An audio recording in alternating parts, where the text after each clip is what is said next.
الحمد لله رب العالمين الصلاة والسلام على خير خلقه محمد وآله وأصحابه أجمعين. قال الله تعالى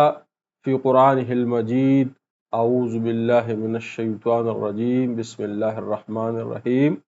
ألف لام ميم ذلك الكتاب لا ريب فيه هدى للمتقين الذين يؤمنون بالغيب ويقيمون الصلاة ومما رزقناهم ينفقون والذين يؤمنون بما أنزل إليك وما أنزل من قبلك وبالآخرة هم يوقنون أولئك على هدى من ربهم وأولئك هم المفلحون. صدق اللہ العظیم وصدق رسولہ النبی الکریم. محترم ناظرین و سامعین کرام، السلام علیکم ورحمۃ اللہ وبرکاتہ. دوستو، ایک بات ہم سنتے تھے کہ بھئی کفر و الحاد کا زمانہ ہے اور اس میں اپنے ایمان کی حفاظت کرنا جو ہے یہ بڑا مشکل ہے. لیکن جب ہم کم عمر تھے یا نوجوان تھے، شاید ان باتوں کی اہمیت کا اتنا اندازہ نہیں ہوتا تھا جتنا اندازہ اس باتوں کی اہمیت کا اب ہوتا ہے کہ جب انسان اپنی عملی زندگی میں داخل ہوتا ہے اور اپنی عملی زندگی میں سرگرم ہوتا ہے، تب اس کو احساس ہوتا ہے کہ واقعی زمانہ جو ہے خدا نخواستہ یہ کفر و الحاد کا زمانہ ہے. اور آج کل جو سائنٹیفک ڈسکوریز ہے یا علوم تک جو سائنٹیفک رسائی ہے، اس کی وجہ سے لوگوں کا زیادہ تعداد میں دنیاوی علوم سے آراستہ ہونے کی وجہ سے، ان علوم کا جو ہے وہ ایزیلی اویلیبل ہونے کی وجہ سے، اور ایک وجہ سوشل میڈیا ہے کہ سوشل میڈیا کی وجہ سے اس کی کمیونیکیشن جو ہے آسان ہو گئی، تو اس کا حصول بھی آسان ہو گیا ہے اگر وہ کفر و الحاد کے عقائد ہے. اور اگر کفر و الحاد پہ یقین نہیں ہے تو کم از کم ایمان میں جو ہے وہ لوگوں کے اندر جو ہے وہ شک ڈال دیتے ہیں. اور سوشل میڈیا اس کے لیے ایک آسان ذریعہ ہے کہ اس کے ذریعے سے اس کفر و الحاد کو، اس ایتھیزم کو، سائنس کے نام پر، ثبوت کے نام پر، دلیل کے نام پر اس کو جو ہے وہ پھیلاتے ہیں. تو میں نے جیسے عرض کیا کہ اگر عام لوگ اپنے ایمان سے نہ بھی جائے تو کم از کم ان کے دلوں میں شکوک و شبہات جو ہے وہ پیدا ہوتے ہیں. ایک پوسٹ میری نظر سے گزری اور اس پہ ایسی بہت ساری پوسٹ جو ہے وہ سوشل میڈیا پہ موجود ہے. کفر و الحاد کے نمائندے جو ہے یہ باتیں کرتے ہیں کہ بھئی کیا آپ ایک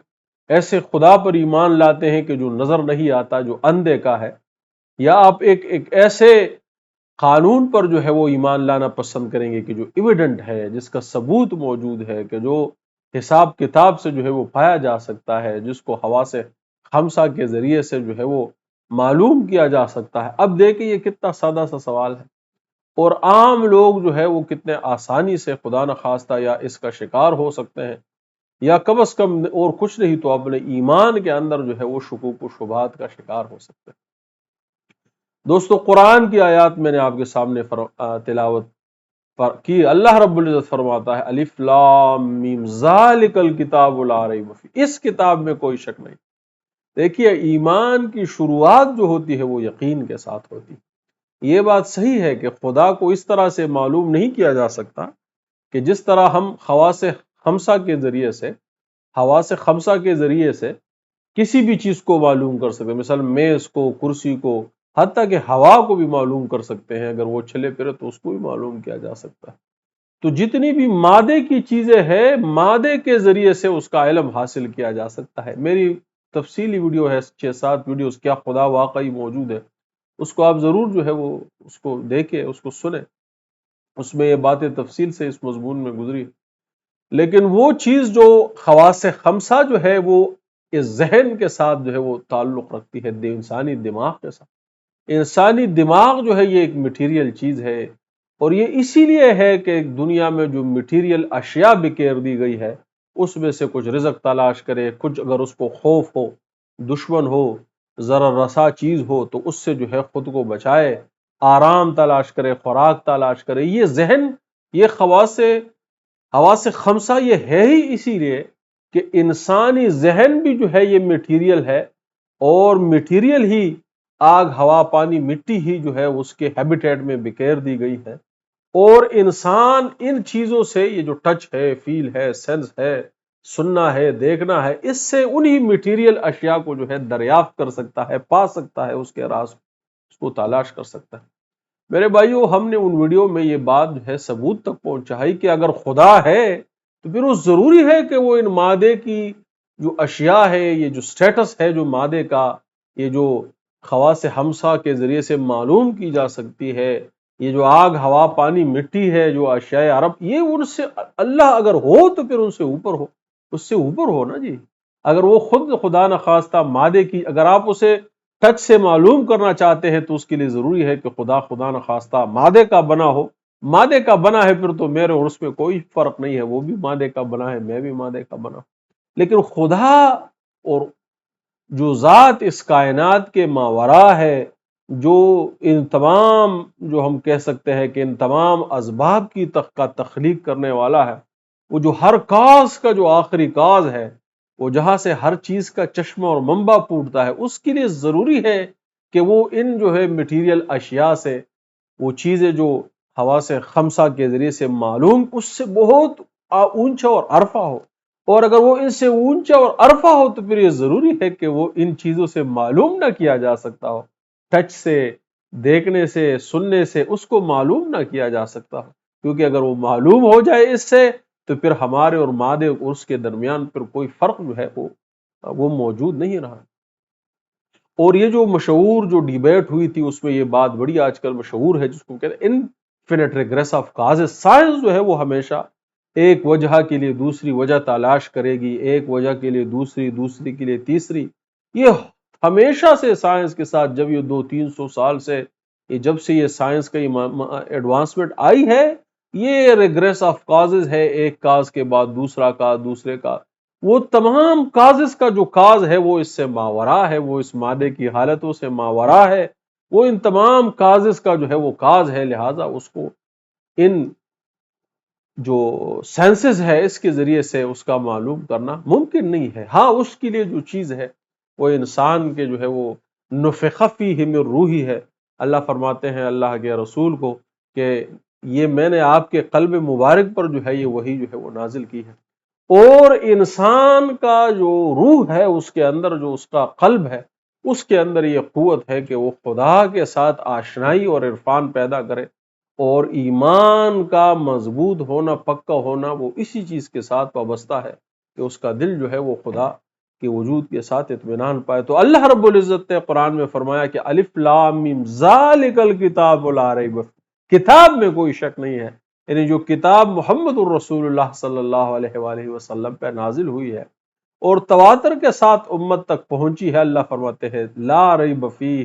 کتاب میں کوئی شک نہیں ہے۔ ہاں، ھدی للمتقین، لیکن ہدایت پھر یہ متقیوں کے لیے ہے۔ فائدہ اس سے وہ آدمی اٹھائے گا جو متقی ہے۔ تو متقی کے ہمارے ہاں بھی معنی ہے کہ نیک ہو، پرہیزگار ہو، خوف خدا رکھنے والا ہو، حقوق اللہ اور حقوق العباد ادا کرنے والا ہو، یہ تقویٰ ہے۔ لیکن اللہ فرماتے ہیں کہ ھدی للمتقین الذین یؤمنون بالغیب، اس کی بنیاد یہاں سے ہے کہ وہ غیب پر ایمان لانے والا، کیونکہ جن اشیاء کی طرف ہم خدا کی نسبت کرتے ہیں کہ وہ خدا ہے، جو ڈیوائن ہمیں بتاتا ہے کہ وہ خدا ہے، وہ اللہ ہے، وہ غیابات میں سے ہے، وہ پردوں کے پیچھے سے، پردوں کے پیچھے سے ہے۔ وہ پردے کیا ہیں؟ وہ میٹیریل پردے ہیں جو انسان کے استعداد سے باہر ہے، اس کے ذہن کے استعداد سے۔ ابھی یہ میں نے مضمون بیان کیا، یہ خدا کہتا ہے کہ الذین یؤمنون، یہ اس کی پہلی کڑی ہے، یہ قرآن اس کے لیے ہدایت ہے، جو یؤمنون بالغیب، یہ یقین رکھتا ہے کہ یہ جو غیب ہے، یہ جو معلوم ہے، یہ جو میٹیریل دنیا ہے، یہ جو اشیاء عربہ ہے، یہ جو مادہ ہے، اس کی حالتوں سے ماورا جو ہے وہ ایک دنیا بستی ہے، اور یہ جو خدا کا یہ جو تصور ہے، یہ جو وجود ہے، یہ ان پردوں کے پیچھے سے موجود ہے۔ اور چونکہ انسان یہ دنیا اس کی ہیبیٹیٹ ہے، اشیاء عربہ اس کی ہیبیٹیٹ ہے، یہی سے اس کی خوراک ہے، یہی سے اس کا امن ہے، یہی سے اس کا نفع ہے، یہی سے اس کے ضرر سے بچنا ہے،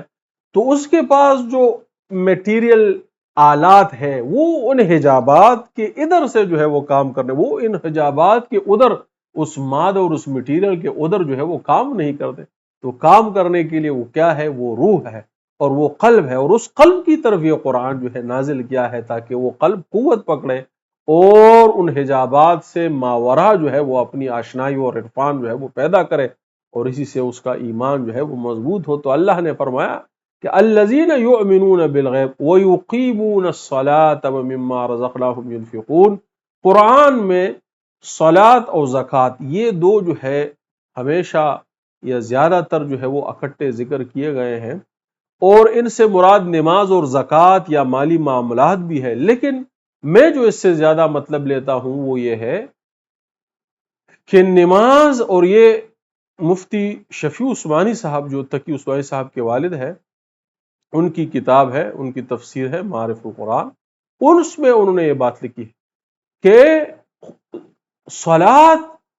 قائم مقام فرمایا ہے تمام عبادات کے لیے، یعنی جتنی بھی عبادات ہے، روحانی ہے، بدنی ہے،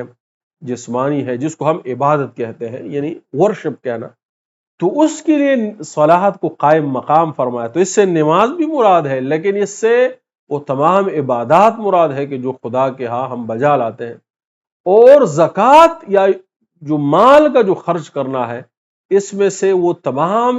دنیاوی معاملات اور انتظامات شامل ہے کہ جس کو زیادہ تر ہم کہتے ہیں کہ یہ دین کے معاملات ہے، یا یہ ملک کی معاملات ہے، یا یہ اخلاقی معاملات ہے، یا یہ جو ہے وہ انسانوں کے آپس میں جو ہے وہ معاملات ہے، کاروبار کے معاملات ہے۔ تو مما رزقناہم ینفقون یا زکوٰۃ سے مراد مال کا بھی خرچ کرنا ہے، خود پہ بھی خرچ کرنا ہے، اولاد پہ بھی خرچ کرنا ہے، کپڑوں پہ بھی خرچ کرنا ہے، اور خوراک پہ بھی خرچ کرنا ہے، اس کے بعد پھر دوسرے لوگوں پہ خرچ کرنا ہے، اور اس کے بعد پھر فرائض جو خرچ ہونے ہیں جیسے صدقات ہے، واجب صدقات ہے یا زکوٰۃ ہے، وہ بھی اس میں شامل ہے۔ لیکن یہ صرف اس کے لیے نہیں بلکہ یہ قائم مقام فرمایا ہے تمام معاملات کے لیے جو انسان بجا لاتا ہے۔ تو اللہ فرماتا ہے یؤمنون بالغیب، اس پر تو اس کا یقین ہے، لیکن پھر وہ شمولیت اختیار کرتا ہے کس چیز میں؟ وَيُقِيمُونَ الصَّلَاةَ، اقامت الصلاۃ میں یا عبادات کے قائم کرنے میں شمولیت کرتا ہے، وَمِمَّا رَزَقْنَاهُمْ يُنْفِقُونَ، اور دیگر جو معاملات ہیں اس میں بھی جو ہے وہ مسلمانوں کے ساتھ شریک ہوتا ہے۔ تو یہ آدمی کون ہے؟ اللہ کہتا ہے کہ یہ متقی ہے۔ تو مطلب وہی نکل آیا کہ یؤمنون بالغیب یعنی ایمان لاتا ہو اور عمل صالح جو ہے وہ، یہ قرآن کا بنیادی مقصد ہے، یہ قرآن کا بنیادی ابتدائیہ ہے، یہ قرآن کا شروع ہے، یہی سے جو ہے اس کی ہدایت اور رہنمائی شروع ہوتی ہے کہ کتاب میں کوئی شک نہیں ہے، لیکن وہ کس کے لیے ہدایت ہے؟ متقی کے۔ متقی یؤمنون، لیکن وہ ماورائے حجاب جو ہے یہ ایمان لائے گا جس کے لیے عقل اس کے لیے ناکافی ہے، ایویڈنس اور سینسز جو ہے اس کے لیے ناکافی ہے، اس کے لیے اس کے قلب کا شعور بشعور ہونا، اس کے قلب کا بیدار ہونا، اس کے قلب کا جو ہے اس حجابات کے ماورا جو ہے آشنائی اور عرفان پیدا کرنا یہ ضروری ہے، اور پھر وہ شراکت کرے کس چیز میں؟ یقیمون الصلاۃ ومما رزقناہم ینفقون۔ تو اللہ فرماتے ہیں کہ اس پر بھی ایمان لایا ہے، اور اس پر بھی ایمان لایا ہے کس پر؟ والذین یؤمنون بما انزل الیک وما انزل من قبلک وبالآخرۃ ھم یوقنون اولئک علی ھدی من ربہم واولئک ھم المفلحون۔ تو اللہ فرماتے ہیں کہ اس پر بھی اب ایمان لے آیا، یہ جو میں نے محمد الرسول اللہ کی طرف سے نازل کی اس پر بھی ایمان لے آیا، لیکن اس پر بھی ایمان لایا کہ اس سے پہلے جو ہدایت نازل کی وہ بھی اللہ نے جو ہے وہ انسانوں ہی کی طرف بھیجی ہے۔ دیکھیے یہ ایک بہت بڑا نقطہ ہے، ہمارے ہاں جو الحاد ہے اس کا جو پوائنٹ ہے جو وہ ثابت کرنا چاہتے ہیں وہ یہ ہے کہ انسان جو ہے یہ ایک حادثاتی تخلیق ہے، کہ بس ایک جہان نما جو ہے وہ کریٹ ہوا، سورج سے مناسب دوری پر تھا اس لیے یہاں پانی بھی بن گیا، اور اس سے پھر درخت بھی اگے، زندگی شروع ہو گئی۔ انسان بھی ایک حادثاتی مخلوق ہے، اور اس کے نتیجے میں پیدا ہو گیا، نہ اس نے جو ہے کہیں پہ آگے جانا ہے، نہ یہاں پہ رہنا ہے، بس یہ مٹی ہو جائے گا، ایک بایولوجیکل پروسیس ہے اور یہ چیز ختم ہو جائے۔ اللہ کہتا ہے کہ نہیں، اس چیز پر بھی ایمان لاؤ جو اس سے پہلے لوگوں کی طرف ہدایات نازل ہوئی، یعنی آدم پر بھی ایمان لاؤ، اور اسحاق پر بھی ہو، یوسف پر بھی ہو، یعقوب پر بھی ہو، داؤد پر بھی، اور سلیمان پر بھی، اور عیسیٰ پر بھی، اور موسیٰ پر بھی، اور ابراہیم پر بھی، اور اسماعیل، تمام پر جو ہے وہ ایمان لانا ضروری ہے، تاکہ یہ بات پائے ثبوت تک پہنچے کہ انسان جو ہے یہ ایک حادثاتی مخلوق نہیں ہے، بلکہ یہ ایک ڈیزائنڈ مخلوق ہے، یہ ایک